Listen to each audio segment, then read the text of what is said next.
दांडिया बिंडिया शिवाय जरा टाळ बिळ घ्यायला बघा ना कशी टाळ घेऊन उभी आहे ना. तुम्ही पण पुढच्या कीर्तनाला उभे राहा. कोण खातंय तुम्हाला? अरे कधीतरी झाशीची राणी व्हा, कधीतरी अहिल्याबाई होळकर व्हा, कधीतरी जिजामाता व्हा. हा नुसता दांडिया घडून जीव झाले तुमचा. अरे जर तुम्ही चांगले कराटे बिराटे शिकले ना तर किती फायदा होईल त्याचा.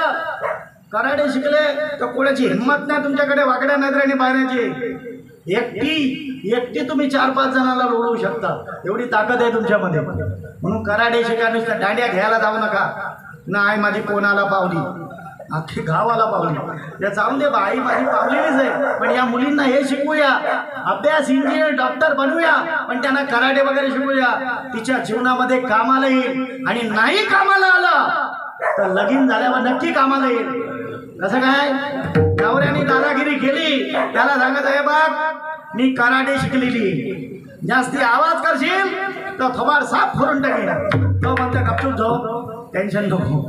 म्हणून अशा दिदी तुझ्यावरनं मला आठवलं बरं का असं. म्हणून हे सगळं